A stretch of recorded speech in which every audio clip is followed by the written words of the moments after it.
Welcome to day 114 of our BU 365-day challenge to do one thing every day that improves us. Today and this month, this segment, we're talking about our spiritual well-being, our spiritual health, that area and aspect of a life framework that I've used for 40 plus years, but I added 2 sections to last year. In April, just about a year ago now, I added confidence and communication to physical, mental, emotional, spiritual, financial, relationships, and contribution. So now we've got confidence and communication to go along with that. Why? Because they're foundational skills and they help to support all the other areas and aspects of our life. So for at least a year or two, I'm going to focus and add those as concentrated areas and see how they improve me and make me a better human along the way. And if they don't, then I'll drop them, but I suspect that they will, and I might keep them on for the rest of my life. Who knows? So today our topic is your soul, and I want to share 10 ways to get in touch with your soul. Now, are these the only ways? Of course not. There's lots of ways to get in touch with your soul, and only you know how and what works best for you. But here's some ideas in case you don't feel like you're very in touch with your soul. And our action item today is going to be to rate yourself on a scale of 1 to 10, because I like to add numbers to and scales to things that are really subjective so I can make them more objective, so I can see if I'm improving over time. So on a scale of 1 to 10, 1 being not very connected or aware of our soul, 2, and that's where we all start off, right? Or I don't know, as babies and small children, I don't remember if we are connected to our soul or not, but I think that we're always connected. It's just how aware are we of that overarching connection of help and support. What even is our soul? So, and then 10 would be you're super duper connected all the time. You're aware of your higher self, your soul, your eternal part of you. So what the heck is a soul? Let's talk about how it's defined first. Our soul is considered to consist of, it's the part of us that consists of our mind, your character, your thoughts, your feelings. And many people believe, and I would have to say that I am one of them, that our soul continues even after our body and our existence here on this life dies. And I have personal reasons and proof of believing that, but it's up to each and every one of us to decide whether we believe that our soul carries on or not. Maybe it does, maybe it doesn't. Maybe there's things that you can do. And I definitely don't have all the answers. I know what I believe, but you have to decide what you believe for yourself. So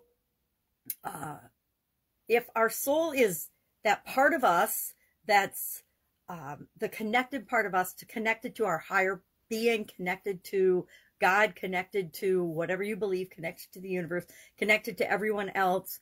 I think we all realize that there's a part of us that isn't just this physical body. If you're listening to me, I'm sure you probably believe or have some curiosity about that anyway.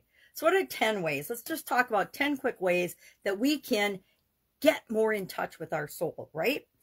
And I use probably all of these and have used all of these throughout my life at different times and different periods of my life. For example, right now, number 6 is travel. Now, travel can mean not just traveling to distant places or different places. It can just mean taking a different route on your walks. I used to do that all the time. And I still do that. I like to take different routes and different paths and go different places and see different things on my daily walks. Driving a different way to and from work. Sometimes we get into this pattern where I was guilty of it too. We just go on autopilot. We'd get in the car, we'd drive to work, we'd get in the car at work and drive home.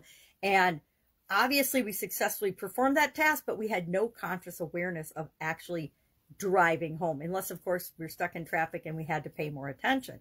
So for example, travel, you decide what it means. What does travel mean to you? Does travel mean you're sitting and having quiet time and imagining that you're in different places? So that's number 6, but let's go back to number 1. Number 1 is to spend time in nature. One of the things I love about nature is and I like to spend time alone in nature, but a lot of people go for walks with other people, etc. I like to spend my walks and my time as thinking, meditating, quiet time that I can get in touch with my soul. And I suppose till today, I never thought of it as getting in touch with my soul. I just felt more peaceful and quiet, and it gave me an opportunity to appreciate beautiful things around us, abundance all around me, things that I needed to notice more in my life and be more grateful for. I could find examples of in nature, and that always makes me feel better, which I guess is getting me more connected to my soul.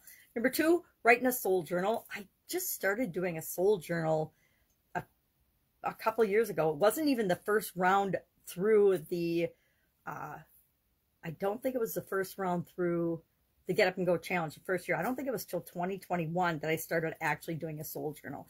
And a soul journal is just, it's kind of like soul writing, which I think we should have probably talked about it. Maybe we'll talk about it. Maybe we already did. I'm going to have to check. But soul writing or soul journal is just writing in a journal whatever comes up for you, whatever comes up for me. Number 3, schedule solo dates, time where you get to just spend alone doing what it is that you want to do. Maybe you go out to eat yourself, maybe you go to a movie, whatever makes you feel good. Spend some time, but schedule it or it won't happen, at least not in my life. Number 4, take yoga classes or take some kind of a class or do some yoga, because yoga aligns our mind and body.